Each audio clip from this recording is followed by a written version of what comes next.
All right, so let's talk about creating existing blogs from using existing blogs to create video. Great idea. Yeah. Okay, so people often say, I don't know what to do a video on. Well, Right. we have our method that we've been using for years, and we stole it from a guy named Mike Koenig. Full shout out, because that's where I heard it. It's a 5x5, 10x10, 30x30, doesn't matter what number you use, but there's like a set of questions that you ask yourself, that people ask you all the time about your business, and questions they should ask. So that's an easy way to get content of what to do for your first videos. We'll go over that on a different day, but today we're talking only about blog posts, because we have a mutual client, Yes. and you've been writing for him for how long? Oh gosh, I don't know, 4 or 5 years, 3, 4. Okay. And It's been a while. it's been a while, and you've written hundreds of blog posts at this point for him, right? Not hundreds for him, but I've written over 2,000 blog posts in general across lots of different Okay. industries. So let's go back to him, though. For him, he just recently got in touch with me about doing some videos because he wants to do videos on his also, right? He doesn't want to be on camera. He doesn't know what to say. He has all the typical reasons why he doesn't want to do it like everybody else. Right.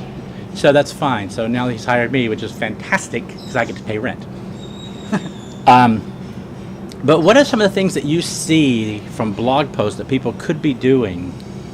Well, it's really, so if you look at like your top blog posts, like if you looked at your analytics and figured out, okay, which are my top 5, which are my top 10 most shared, most viewed blog posts, and you could turn those into videos. Now, if you wanted to do the talking head style of video, like Rick and I are doing right now, then you can totally do that, whether you have an actual camera, whether you're using your phone, however you're going to do it. But you can essentially reiterate the content that's on the blog, that's in the blog. You're already the subject matter expert in your industry. And if you wrote the piece, then you know the material. You probably know it anyway, even if you didn't write it. Well, I was going to say, even if you didn't write it, you know. Right, You know to stretch before shoveling snow. right, Right? That's a blog post we just recently did.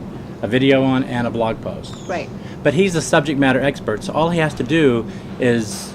Is just talk about how the impact of, say, how shoveling affects, he's a chiropractor, so how shoveling affects your back, your shoulders, whatever, and how chiropractic help can help you if you can make you feel better if you've hurt yourself, because we all know people get injured doing these kinds of Right. things.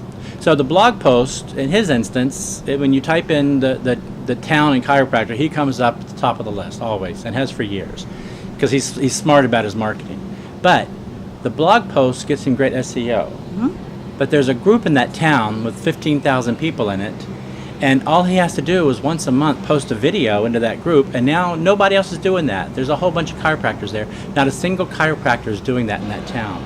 So if he could just post a video once a month even, Right. he's going to become much more top of mind, and if he's consistent with it, then he's going to be the go-to expert even more than he already is. Right. So content can be hard, but if you already have a blog, if you've already got something that you've written, if you've got something that you've done, repurpose it. Yeah. I mean, everybody will tell you, people like Jay Baer, I one time had this list of things. He does a 5-minute phone thing every day, and he turns it off, and he sends it to Dropbox, and his team gets it, and it gets split out. I think it was 13 different places that it gets put into a podcast. It gets put into this. It gets put into here. The transcripts gets pulled out. Right. The audio gets pulled out. So with video, you've got all these variations you can do, and to get a transcript of a video, you can just take the audio only from the video and send it like to Rev or Teamy or one of those kind of app things, and some of them they're like $1 a minute. So if you got a 5-minute video, it's only $5 to have a transcription done of it. Right, and then you've got the transcription, which, Google picks up the words. It Right. doesn't pick up the video, the content video. So it's really great for your YouTube SEO to have, excuse me, to have a transcript underneath the video as Right. well. I forget what it's called. It's SRC or CRT. Or there's a 3-letter acronym for putting the text like in YouTube. So now Google can read Right. the words. They're not on the screen, but Google can read the words. So when you put it on Google and you got on your blog, you've got basically the same information, and that gives you more SEO value. Right, it just shows you that, shows Google what it's all about. But let's talk also about the non-talking head videos for people like you're doing for the chiropractor. I mean, he's actually, the chiropractor's thousands of miles away from us. Rick's not going up there and shooting his video. And as he said at the beginning of this video, the chiropractor really doesn't want to be on video, like a lot of people we know. Right. And he's fine on video, but he doesn't want to do it. Right. He's just not, he doesn't feel comfortable doing it. Probably many of you can relate. So Rick is actually doing these still motion videos for him. Right. So what I'm doing is I'm taking video elements or pictures and putting them in, and then the text is telling the story. Right. There's not a voiceover. It's just the text telling the story of what it is. So for the chiropractor, it's pretty generic, like stretch before you, so you show somebody stretching, tie your shoelaces. I mean, whatever these things are, you can show these pieces, and they're good awareness videos, but they're still being used to present you as a subject matter expert, even though it's not even technically you on the video, but the videos that I'm doing are going on the blogs to match the words that she's written. So now you've got this 30-second video that I've created that gives the highlight, and she's got a 500-word blog post, and now you're getting the double information, Right. which is really powerful for somebody who's on that blog to read it. Right, because I pull in the video from the blog onto Right. the blog and post it. And on I the don't do the video until after she's written the blog post. blog. Right. So it's working in tandem, but pulling those blog posts in, just what's something you've already done that you can recreate in a video format and post it again somewhere else. Creating content takes time and it's hard for a lot of people. Some people it's really easy.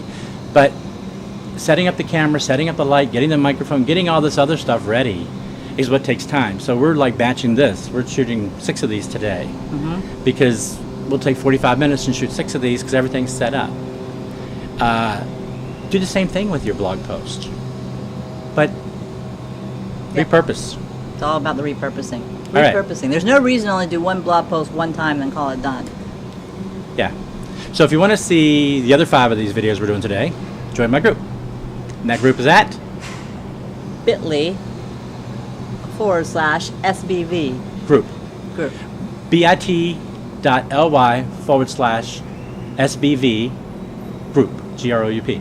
SBV stands for Shoot Better Video, because I'm here to try to help you shoot better video. That's my goal. I want you to up your game. I want you to be better. I want you to get noticed more because everybody's watching video. So join the group and we'll see you there.